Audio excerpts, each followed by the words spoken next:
ધુરંધર part 2 ફિલ્મનું official teaser release થઈ ગયું છે। એટલે કે ધુરંધર ધ રિવેન્જ ફિલ્મનું આ ઓફિશિયલ ટીઝર કંઈ નવું નથી।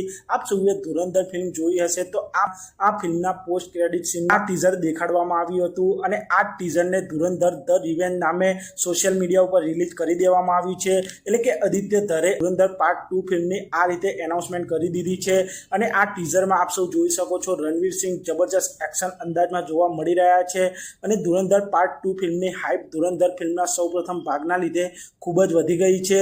હવે ઓફિશિયલી રિલીઝ ડેટ પણ કન્ફર્મ કરી દેવામાં આવી છે। ધુરંધર ધ રિવેન્જ આ ફિલ્મ 19 માર્ચ 2026ના રોજથી સિનેમાઘરોમાં જોવા મળી જશે અને આ ફિલ્મની સીધી ટક્કર બોક્સ ઓફિસ પર રોકિંગ સ્ટાર યશની ટોક્સિક ફિલ્મ સાથે થવાની છે। આપ સૌ જાણો છો રોકિંગ સ્ટાર યશની ટોક્સિક ફિલ્મ પણ 19 માર્ચ 2026ના રોજ સિનેમાઘરોમાં રિલીઝ થવાની છે અને આ બંને ફિલ્મોની બોક્સ ઓફિસ પર જબરજસ્ત ટક્કર થશે અને આ વખતે ધુરંધર પાર્ટ 2 ફિલ્મને પેન ઇન્ડિયા લેવલે રિલીઝ કરવામાં આવશે। એટલે કે ધુરંધર ફિલ્મ હિન્દી, તમિલ, તેલુગુ, મલયાલમ, કન્નડા વગેરે ભાષામાં પેન ઇન્ડિયા લેવલે રિલીઝ થવાની છે અને ટોક્સિક ફિલ્મ પણ પેન ઇન્ડિયા લેવલે રિલીઝ થવાની છે। એટલે કે આ બે ફિલ્મોની બોક્સ ઓફિસ પર જબરજસ્ત ટક્કર જોવા મળશે। તો જોવાનું એ રહેશે કે આ બંનેમાંથી કોઈ ફિલ્મની રિલીઝ ડેટ ચેન્જ થાય છે કે પછી આ ફિલ્મો એક જ સાથે બોક્સ ઓફિસ પર સિનેમાઘરોમાં રિલીઝ થાય છે તે જોવાનું રહેશે।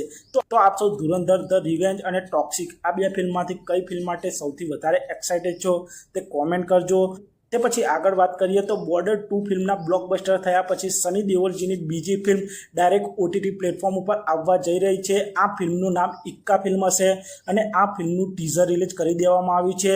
ઇક્કા ફિલ્મ એક ક્રાઇમ કોર્ટરૂમ ડ્રામા ફિલ્મ જેમાં સની દેઓલ, અક્ષય ખન્ના, દિયા મિર્ઝા જેવા કલાકારો જોવા મળવાના છે અને સની દેઓલ આ ઇક્કા ફિલ્મમાં વકીલના રોલમાં જોવા મળશે અને આ ફિલ્મમાં અક્ષય ખન્ના નેગેટિવ રોલમાં જોવા મળવાના છે। અને આપ સૌ જાણો છો સની દેઓલ અને અક્ષય ખન્ના અત્યારે જબરજસ્ત ટ્રેન્ડિંગમાં છે અને સની દેઓલજીની આ ઇક્કા ફિલ્મ આપ સૌને ડાયરેક્ટ નેટફ્લિક્સ ઉપર જોવા મળી જશે। હજુ સુધી આ ફિલ્મમાં નેટફ્લિક્સ ઉપર રિલીઝ થવાની તારીખ જાહેર થઈ નથી પણ આ ફિલ્મનું ટીઝર નેટફ્લિક્સ ઉપર રિલીઝ થઈ ગયું છે। તો આપ સૌ સની દેઓલજીની આ ઇક્કા ફિલ્મને જોશો કે નહીં તે કોમેન્ટ કરજો અને આપ સૌ આવા જ પ્રકારના વિડીયો જોવા માટે ચેનલને સબસ્ક્રાઇબ કરી દેજો, વિડીયોને લાઇક કરી દેજો અને જોતા રહો સિનેમેટિક ગુજરાતી।